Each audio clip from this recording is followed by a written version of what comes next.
But does anybody have any questions or concerns or anything before we get started?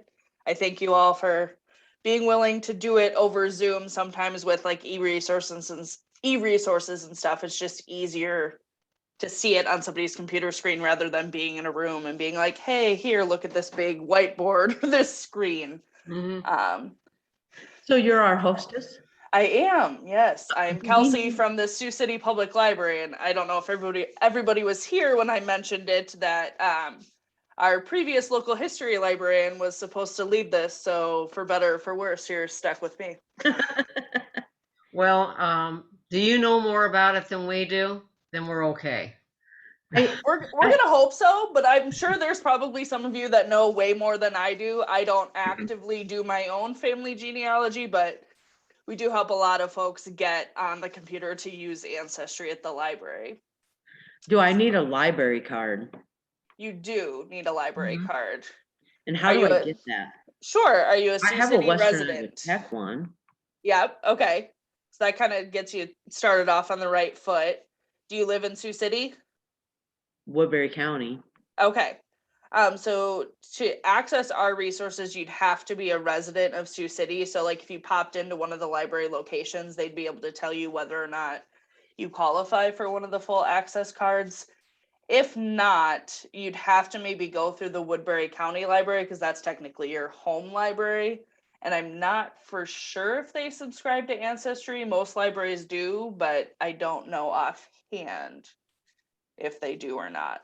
But otherwise, if you don't, this is, to mainly like use it remotely. But if you just want to access it, you can go into, the Morningside Branch Library. You can come downtown and with, whatever library card you're able to get from us, you could get on the computer and use it for 2 hours. Okay. So kind of the full access card is just for right now through the end of December. Ancestry is offering temporary remote access, so you can do genealogy from home and you don't have to go into the library. So we're not sure if they're going to continue that any further. I think they should offer it as an option to libraries, but we'll see. I don't work for ProQuest, who manages Ancestry, so they probably don't care about my opinion, but that's all right.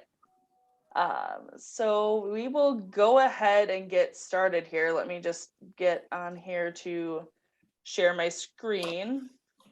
Not that I don't love looking at all of your faces, but we probably, should look at the actual Ancestry stuff. So let me share this part here. Okay. Can everybody see that? Yes. Okay, perfect.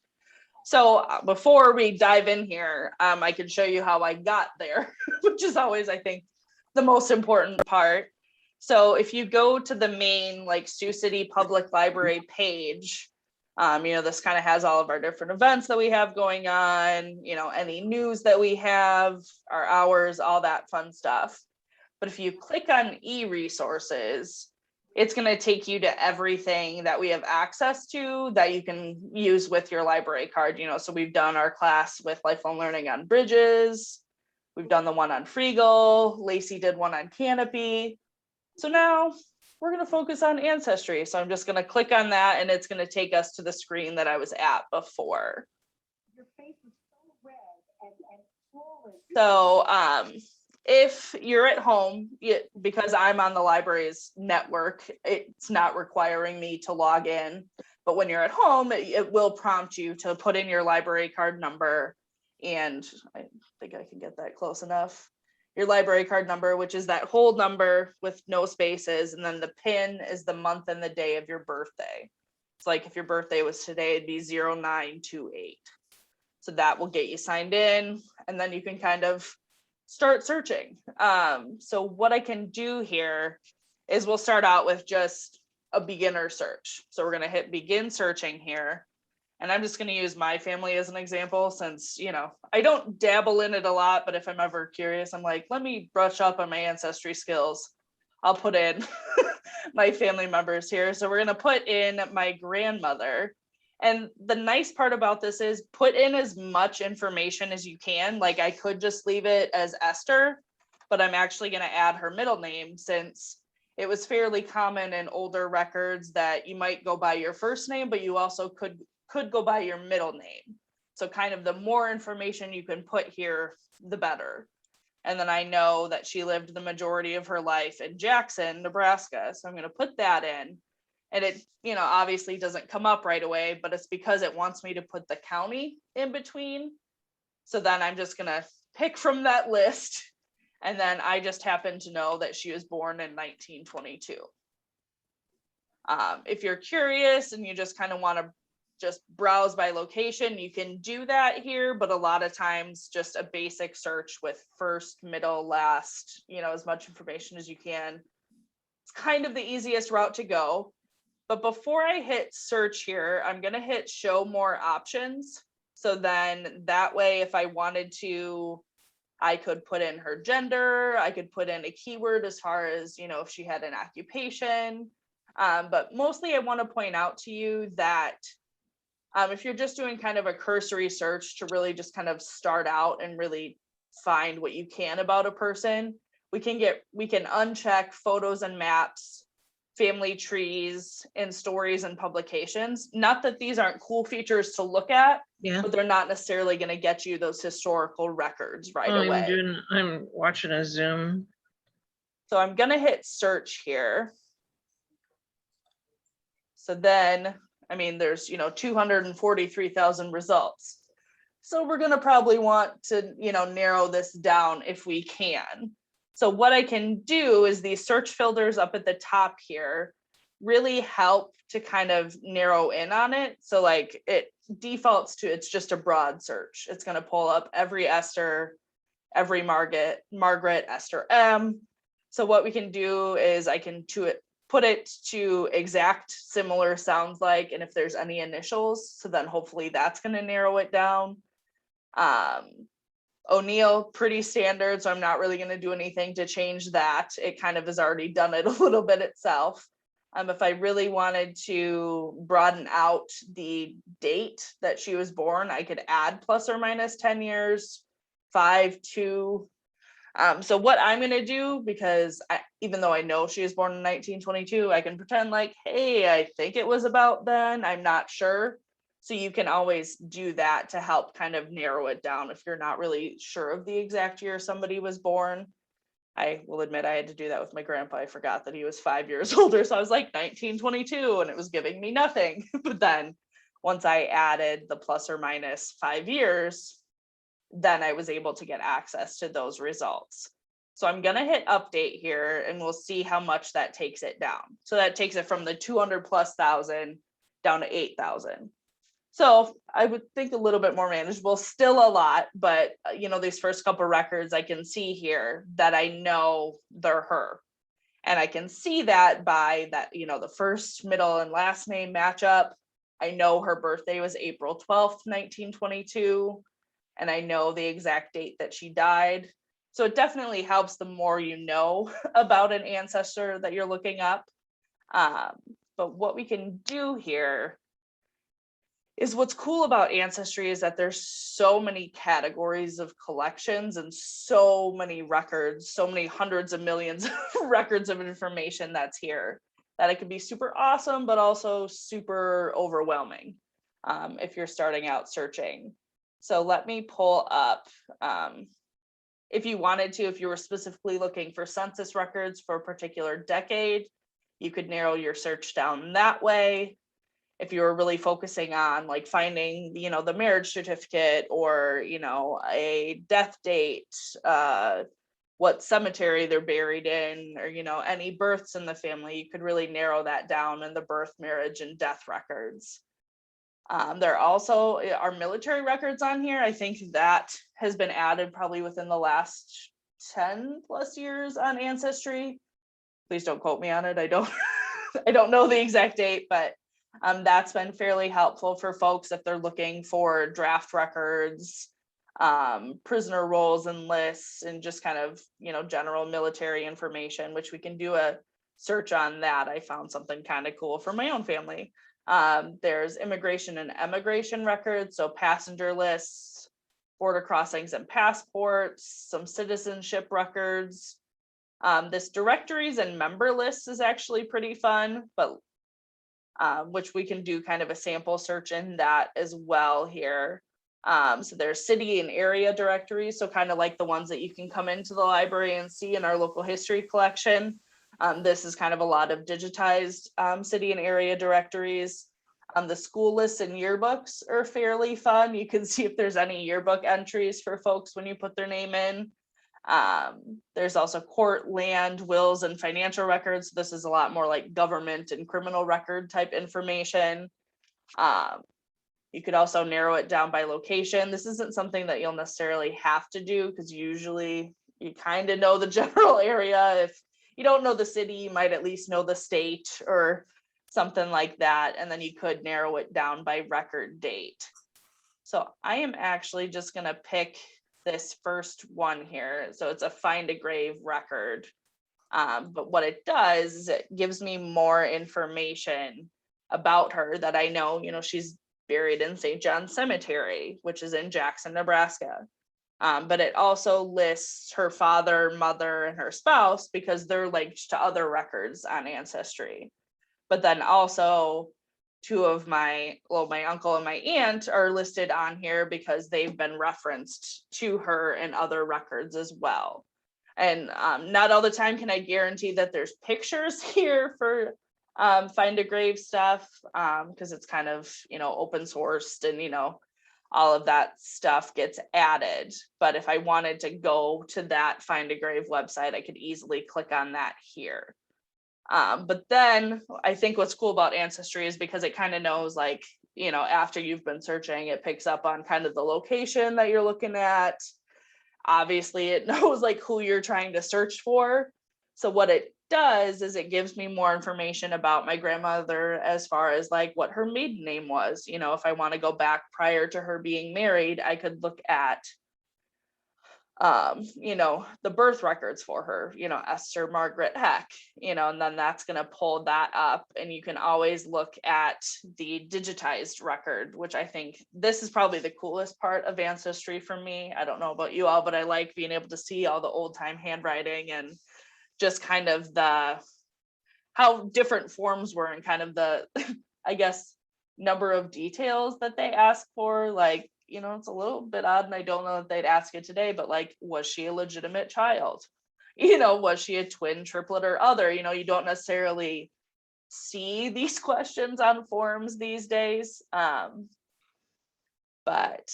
that just kind of, I think, is a cool thing if you're wanting to, save this file, if you're wanting to print it out, anything like that. Let me actually move this over. Because what I can do is with this toolbar, does everybody see what I'm clicking on here? It's over on the side. It looks like these little crosses of tools. So if I click on that, it would allow me to rotate it if I needed it to, flip it, invert colors, kind of do some basic editing. But if I want to, I can print it right on my computer. If I'm, hooked up to a printer, or if you're on one of our library computers, you can print it out. Otherwise, let's go back here. I want to say, is it going to let me? Okay. So I want to know if it's going to give me, okay. So it gives me the option to save it up at the top. I don't know why it didn't show up on my computer screen before, but we're going to roll with it. That if I hit save up at the top here, if you click send image home, that's basically you're going to email a copy of this photo to yourself. Otherwise, if you're on your home computer, you don't need to email it to yourself. You can just hit save to this computer and then it's going to allow you to, downloads it all the way down here in the bottom corner.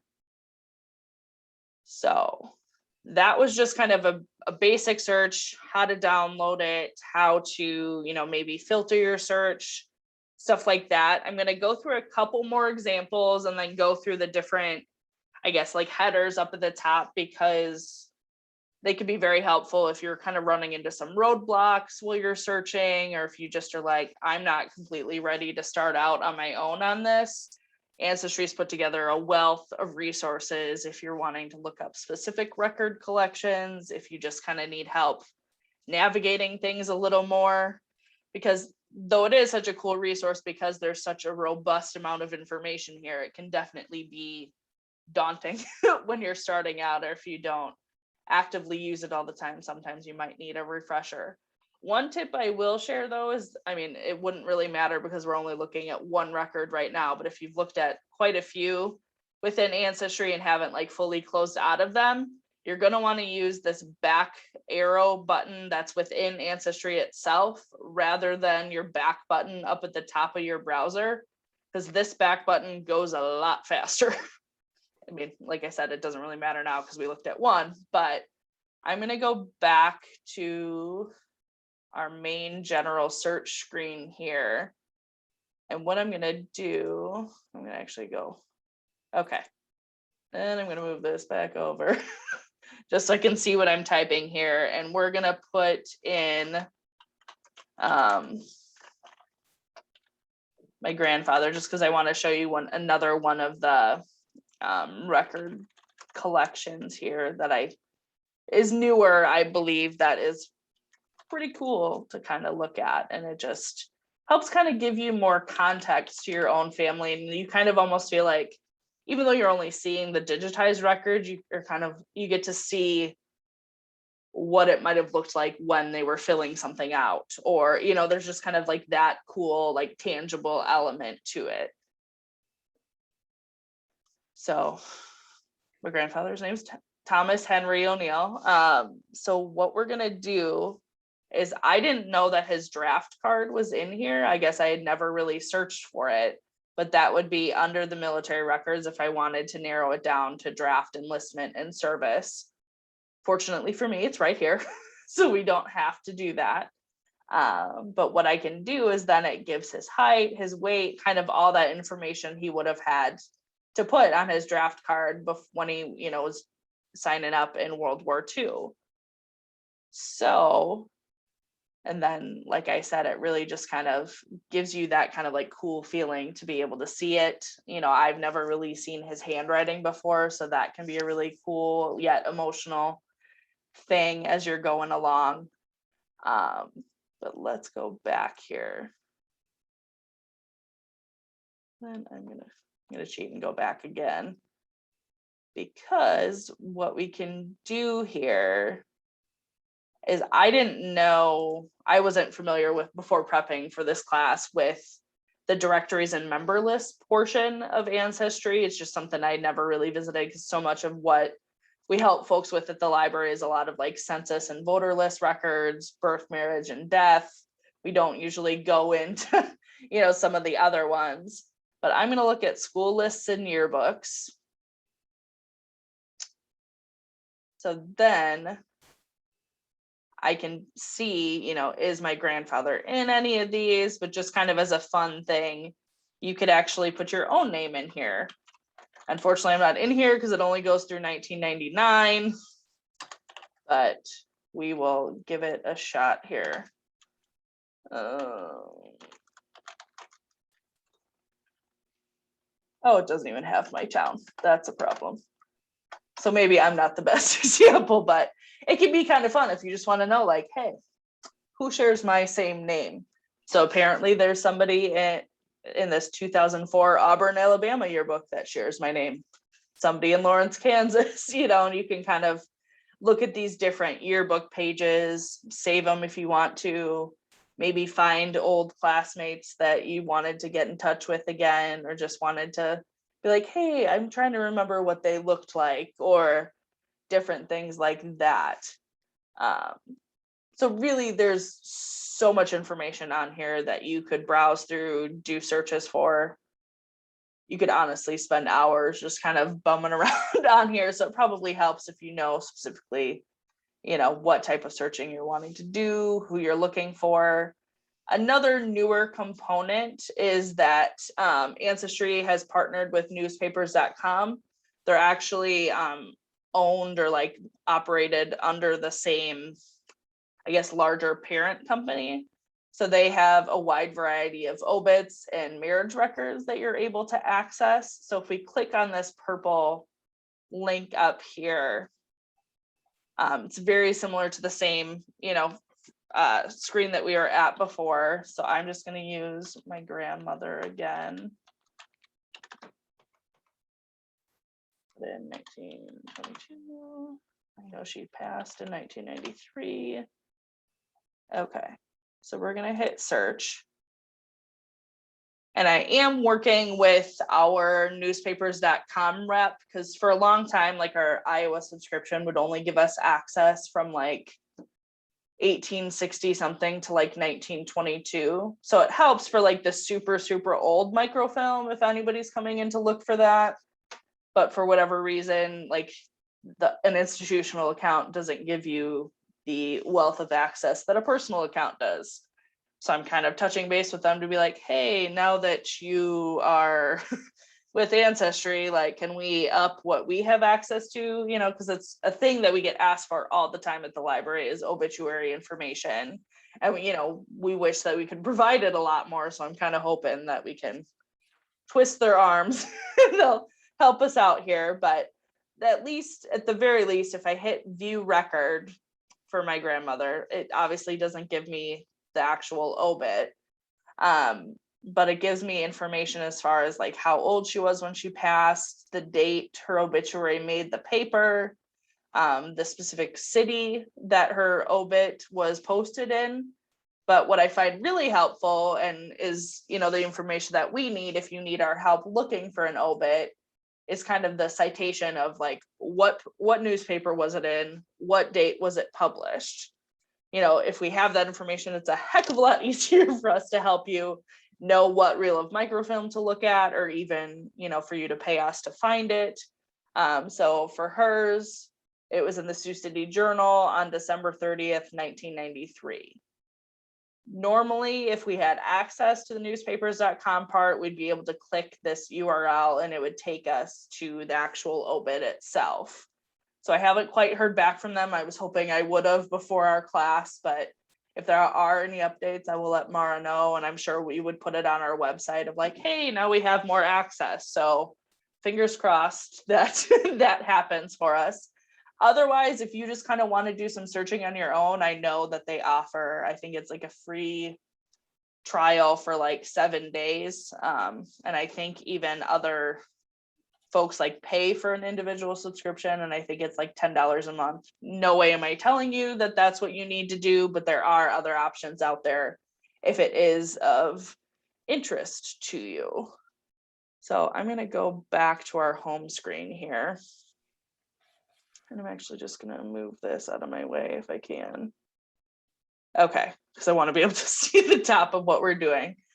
So kind of a new part, or maybe something I never accessed before in Ancestry, was they're trying to highlight their new collections, which I think can be really interesting and helpful because they're constantly adding new things. So you can see new, I guess, collections or record sets that they've added, but you can also see ones that they've updated. So maybe if somebody's information wasn't in there before, or, you know, privacy stuff has passed and they can put those records on, you'll see that those different record collections are updated. So let's just try, we're going to look at birth, marriage, and death, because, you know, otherwise there's 10,000, you know, record collections in this card catalog that we could sift through. If my search wants to go through here. Okay, there we go. So I narrowed it down. So it takes us to, you know, 2000 record collections.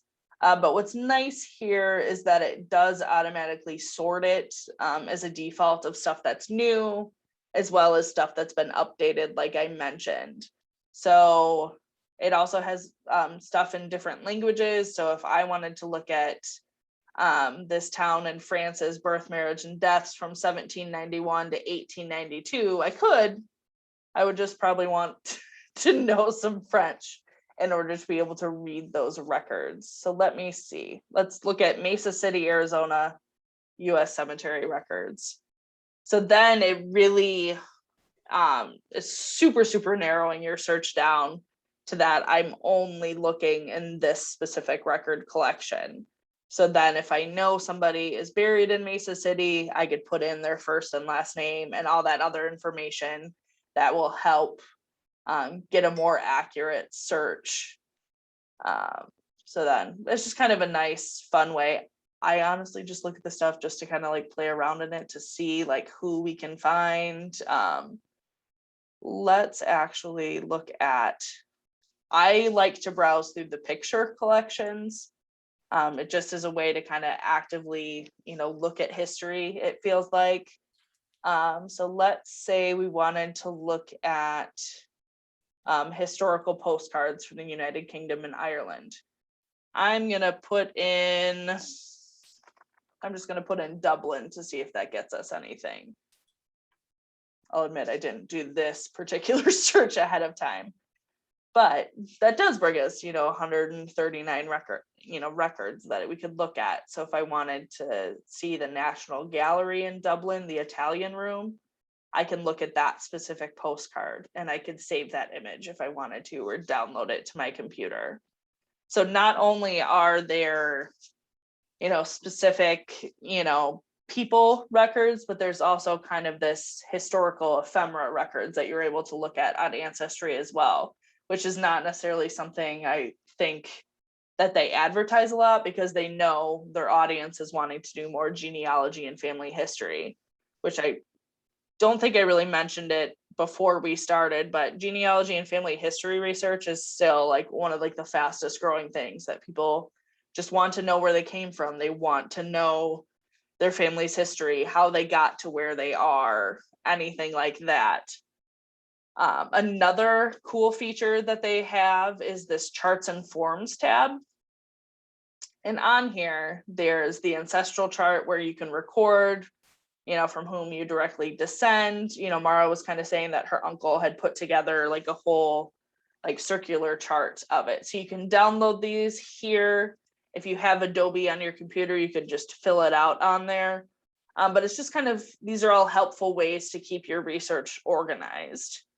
So I'm going to go back here. You could do a research calendar. It gives you an account of every record source you've searched and kind of helps you keep track of maybe the folks that you've looked at before, maybe the specific record collections you've already looked at, because there is so much information to, browse through. It can definitely be helpful to kind of keep track of that and just be like, oh, wait, I already looked at those census records from like 1790 or, whatever decade you're looking at. There's also research extracts if you're wanting to like summarize information that you found that, you aren't able to photocopy, or there isn't a specific document in your possession. There's also correspondence records that if you want to keep track of who you've talked with, the reasons for why you were having that conversation, or, whether or not you've already received an answer. There's the family group sheet that, let's take a peek at that one. So you could look, you could fill in your information that you prepared it, the husband, the wife, children. So it kind of helps you really kind of put a chunk, like a group of family members together. Let's see here. There's also a source summary that you could, put in the date, if there's a specific microfilm reel that, it mentions the type of information that you found, if there was a specific file number. These are all just really helpful ways to organize what you're doing. If you like me, you always got to have like a planner or something to write down a to-do list or keep track of what you got done that week. That's kind of this same thing, but Ancestry's version of it. There are census forms as well. So census extraction forms can be pretty valuable, that you're able to kind of see the format and column headings for various census years, especially because a lot of them can be very hard to read when you're looking at them. But they also provide kind of a clean and convenient method that you could, if you wanted to copy it down from a record that you're looking at, to make it a little bit more readable and easier to kind of like browse through on your own. That can definitely be helpful. There's US ones as well as UK and Canadian forms as well. And I shouldn't just say all the records on here are US based. There is not as many, but there are UK records as well as some Canadian records too. And then I know I've talked about a lot of stuff, and I know it can be kind of overwhelming. And there are probably those of you out there that know, all of what I'm telling you is old hat and you're like, okay, move on, I got questions. But if you ever do run into any questions and you don't want to reach out to us at the library, you want to try to figure it out on your own, you totally can. That's what this research aids tab is for. There's links on like helping you to get started if you just don't know where to start. There's these 3 links that you can click on if you're wanting to really like hone in on census information.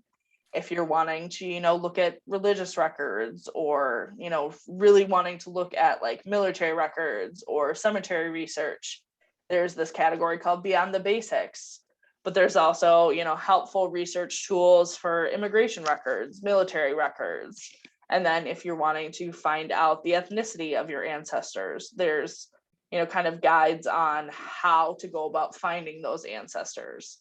So really the research aids are helpful in that regards of it kind of like breaks things down a little bit. So if you're just, you really don't know where to start, I would definitely recommend clicking on this Learning Center tab to kind of help get you going in the right direction. There are also are maps on here as well. So there's US research guides and other resources. So for example, if we just click on Iowa, so basically all these records are to help you just to understand the location in which you live, in which your ancestor lived, because kind of the more we know about that, that can better inform our searching or kind of provide us more context as we go along. So Ancestry is prepared an Iowa research guide that takes you, it's a 6-page document that takes you through Iowa history, census records, vital records, all of that information that might be helpful to you as you search.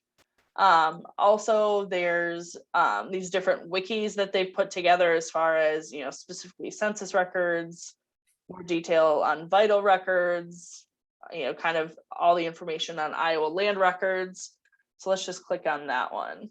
That's going to tell us that we're continuing to the wiki. So it just kind of gives more information on, Iowa land records, kind of the history of them, patents, tract book and township plats, and kind of like who you might need to contact to get that information, or kind of where you should start. So definitely, you could click on any state and there's going to be that wealth of information. And kind of like they say here, understanding the state your ancestor lived in will help you better understand them. There's also message boards that Ancestry has. So you could either like pose a question if you're wanting to know more about Civil War stuff. Then all the different boards that folks have brought up the Civil War are going to pull up here. So you can see their questions, you can see who's responded. You could even contribute if you wanted to. So that's kind of helpful if you're really, running into roadblocks on a specific person, a specific area. Pose a question. Somebody might have already found that information that you're looking for, or going to save you a lot of time. Or, there might be other folks that are like, I'm searching for that information too, and I'm having a really hard time finding it. And you might be able to share like, I've searched here, they've searched here. Okay, we can cross both of those off and look somewhere else. Let's go back to just the beginning here.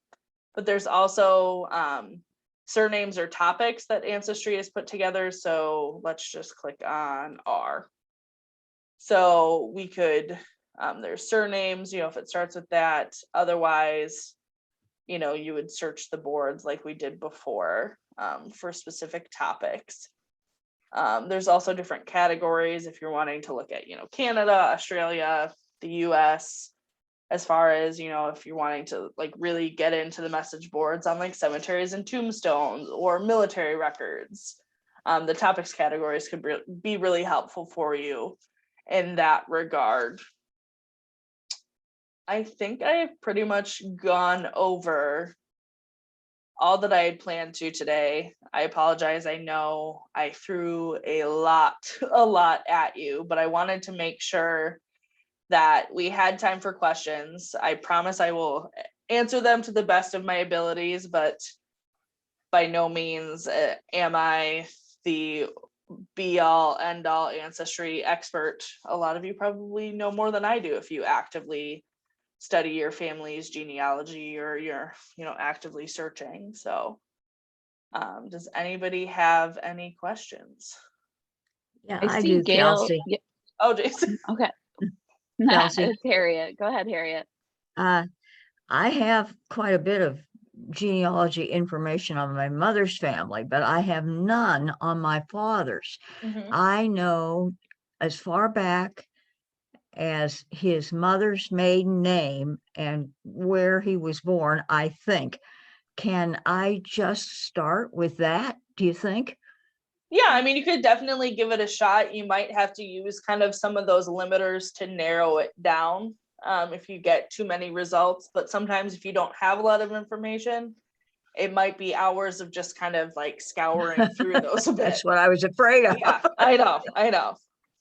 But that's kind of the hard part if you don't have a lot of information. Yeah, If you know other family members are doing, genealogy stuff, you could maybe reach out to them to see if they know more, or maybe even post something on the message boards that maybe there's a distant relative that you don't know that's searching for things, Oh, people okay. find because you can look at the family trees part. We didn't really go into that just because that is a lot more user based. It's not necessarily anything that like Ancestry has put together. Like they put together the option, but if we go into here, there are family trees that people have started to call together from their own family members that you might be able to find a family member that way that you didn't know you had, or something in that regards. I kind of always take it out of an initial search just because it's not those like hard and fast records. It's Yeah. what somebody has done. So not saying it's not correct, but it's not necessarily that like, tangible factual, like this is in a US Census record or this is in a obituary record. So And the other issue with using family trees for that other people have prepared, sometimes they misunderstand the records that they have encountered. For example, my great grandfather was married twice, okay? And his second wife was just 3 years younger than my grandfather. So on a number of family trees out there, my grandfather's family, which consisted of 7 kids, 6 girls and 1 boy, my father, often ends up in my great grandfather's family because of that second marriage. And I have tried numerous times to get the owners of those trees to fix that, because I know these people, I know where they're supposed to be, and I have had very little success doing that. So yeah, you got to be careful with the information from other people's family trees. They sometimes get it wrong. yeah, they can be just as helpful, but also can definitely be just as wrong sometimes. Kelsey, Yeah. am I to understand that with a Sioux City library card, then you have access to the Ancestry and newspapers? Is that correct? Yep, you definitely have access to Ancestry right now. The remote access, so if you're wanting to look at home, is temporary. That is something that Ancestry decided to offer, like through the pandemic and all of that people were staying home. Obviously, libraries weren't open their normal hours, and that's slated to expire December 31st of 2021. I haven't heard anything if they're planning on extending that or maybe offering a supplemental subscription to libraries if they want to offer that. I have my fingers crossed that they will, but I can't put words in their mouth if they're going to be willing to offer that. And as far as newspapers.com, I can quick show what we have here. So let me just, what we currently have access to. I'm in talks with our like territory account manager, whoever it is, to be like, are we actually getting access to everything that like our subscription is supposed to give us access to? But if we just go to the main Sioux City Public Library page and click e-resources, if we scroll down to, where is newspapers.com? Okay. Yep. So we have access to the Sioux City Journal from 1864 to 1922. It's like I mentioned, it's not the most popular set of years when folks are wanting to search. Otherwise, you know, we do have access to 230 other Iowa newspapers as well, but just specifically we highlight the Journal since that's, you know, kind of most often what we get asked for. And then if you're wanting it anything 1996 to today, we do have access via Newsbank, but it isn't like the microfilm version of it. It kind of looks more like a database that you're like clicking on specific articles and stuff like that. We do still have all of the microfilm for the Sioux City Journal and the Tribune, and a couple, we might have like a reel or two of other local newspapers, but we do have that all at our downtown location of the Sioux City Public Library. So if you're comfortable, you're more than welcome to come in. And we have like a digital microfilm reader where you could scan different stuff to, you know, save it to like a USB. You could print. You can also email it to yourself. But I'm hopeful that maybe our subscription will expand a little bit. We could maybe have all of the years of the Journal, or, you know, maybe at least get what we have, be able to link with Ancestry. So if you are searching, you are able to look at that obit in one thing and you don't have to have multiple windows open. But all of these resources on this page, I know we've gone over a lot of them in other lifelong learning classes. These are all you know, reliable, accurate information sources that are free with your Sioux City Public Library card. So if you have the one that's green on the front, if you have this one, it's a little bit older, that's purple. Basically, a full access card just means that either you're a resident of Sioux City or that you own property here, that you know, pay for your card.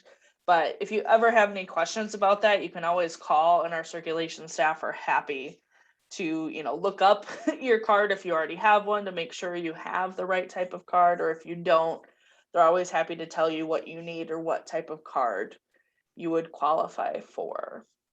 What's the difference between the home edition of Ancestry and the library edition? I believe the home edition, you might get some more personalization options that you're able to create an account and save a lot more things, you know, within your Ancestry account. I believe the library edition, like, we're a little bit limited in that because they know that there's going to be more than one specific person accessing it. It kind of limits things down a bit. I personally don't have the, you know, home edition for myself, so I don't know if there are any other nuances, but I think, yeah, a lot of it is just you're able to kind of like, you know, do the family tree stuff a little easier and kind of like, you know, maybe save records to a folder and kind of like keep all of your information within your account. Kelsey, Yeah. you had said you had, do you have access to other Iowa newspapers from past years, I mean, through the library? That we There can are read? some on that newspapers.com site. So if we click on that, not that we were going to go into newspapers.com today, but we'll go where everything takes us. So we do have, you know, you would just want to like, you could search for the paper. I'm just going to put in Sioux City and we can see what comes up.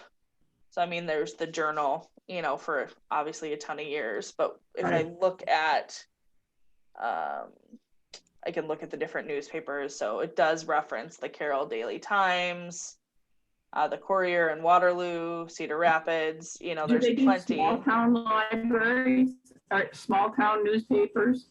We could definitely check. Do you have one in Like particular that you're thinking of? Oxford Junction? Oxford Uh-huh. Junction? Uh-huh. Okay, let's see.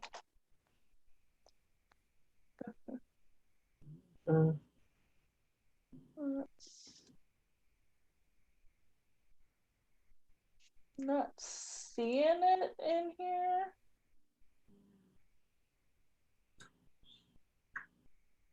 But I'm it not does look seeing like it. there are, yeah, different ones that maybe in a larger paper, Oxford Junction Okay. was mentioned. Okay, But we could also try it in, and let me get rid of my keyword there. Oh, I got rid of that. I apparently haven't searched this in a while. I apologize. So, come on. Did we not like that? It would help if I spelled it right. well, I know they used to have a paper and I found out a lot of stuff about my great grandmother, but then all of a sudden it wasn't there anymore. So I had to Sure. stop. She was a very interesting person and yet I wanted to follow Yeah. in a few more things. So, I mean, you could definitely, if you wanted to take the time, browse through all of the location, all of the newspapers that I just clicked on, papers up at the top. Okay, And then it looks like it just goes, yeah. basically in alphabetical order here. Okay, I can okay, do it I will try that. quick. Yeah, I'm not seeing it here, but I'm not either. yeah, if there was like any slightly larger town close to it, you could Yeah. definitely search for that one. It's not necessarily a perfect system. And, obviously they don't have every single newspaper that was ever published, but I Yeah. think, because Okay. even like the Adair News, they only have stuff from 1972 and they only have 9 pages. So it's obviously not, the breadth of every single newspaper is Yeah. every single issue. So Okay, well, I will try that. yeah, and I can. Lamar's Public Library has digitized copies of county newspapers free Mhm. under the library site. And Very cool. Sioux County as well. Yeah, I think that's awesome that libraries are taking that on. I know Yes. we would hope to, we just haven't found enough time, staff, resources, all that fun stuff to get all those editions of the Sioux City Journal on microfilm yet. So hopefully the stuff pans out with newspapers.com, like I mentioned, since the personal account, you can look at all of them. So I'm not really sure why that's the case. We've never really understood it, but it is what it is, I guess. Some's better than nothing. Anybody have any other Ancestry questions or newspapers.com? Or any other e-resources questions? Your site has world ancestry then, am I to understand that? So the Ancestry Library Edition primarily has US records, but there are some Canadian and UK records as well. I think there are some other country records too. They're just not necessarily the 3 main sources. Like if we went back to those new collections, we did find those like French birth records, there are some Dutch records. But I think, those are a lot like smaller record collections, there's stuff from Peru. So you could really, narrow it down by location, just, Canada, Europe, and US, and just North America in general. There's always like 1,000+ collections, where some of the other ones, there's only 78 for Asia. So you'd be very limited by what you could search for if you were looking for some Asian records. Thank you. You're welcome. And a lot of this stuff is just, you kind of have to learn it by like bumming around and just kind of, playing around with different things. I will say it is a fun resource to do that in, just because there is so much there that you might find something that you weren't looking for, or different things like that.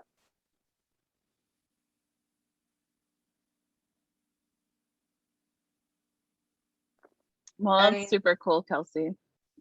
Yeah, it is, one of those, it is a very robust resource, but is very cool. And I think it's definitely helped jumpstart folks on their family history and genealogy journeys, and libraries are happy to be a part of that and happy to kind of be one of those bridges to get folks access to information, because not everybody could afford to have a personal subscription or different things like that. So like I mentioned, if you don't have that full access card with us, you can definitely pop into downtown and get on one of our project computers, because that would get you the most time. Since currently everybody only gets one session a day, that would get you 2 hours that you could browse through Ancestry. And while we can't offer in-depth one-on-one assistance, we could definitely help get you to that e-resources page, and then you could, you know, browse and take notes and do Yeah. whatever you need to do. And then I will send this out as a YouTube video so Okay. people can rewatch and it, you know, if they want to check out how you did things again, Yeah. that'll be on there for them. Sure. And Karen, I just saw that the library card that you Well, posted up there. I So see yeah, that that you've done would it, be, Kelsey. you could access it at the library. You just wouldn't be able to access it from home Oh, okay. with that type of card. Yeah, All right, thank you. you're welcome. Sorry, Mara, I didn't mean to cut you off. I just wanted. No, I honestly, it froze, so I didn't even know that something was I just saw happening. So Karen's card out of the corner of my eye, and I was like, wait. No, that's good. You're doing your library job. I love it. But yeah, Okay, you can well, give our questions account email, like all of us check it every day, that if anybody has any questions after this, or you go back and watch the YouTube and are like, hey, can I have more clarification? You can always send us an email at questions@siouxcitylibrary.org, or if you want to call and talk to us folks on the reference desk, it's 712-255-2933, and then the extension up on the desk, if you want to bypass the automated list, is 2221. that's awesome. I'll kind of let everybody know that we might have some calls. That's great. Well, thank you, Kelsey, so much for your time and for sharing this. This is such a cool resource. And I was talking to Mary at the beginning of the class just about how I've really been thankful for this e-resources class series in general, because there's a lot of things that the library offers that I didn't know the library offered. And it's pretty cool what you guys are able to give for free for the community. We So try.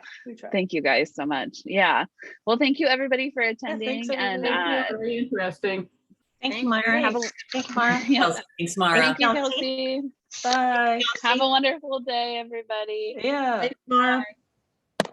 Thanks, Kelsey. Bye.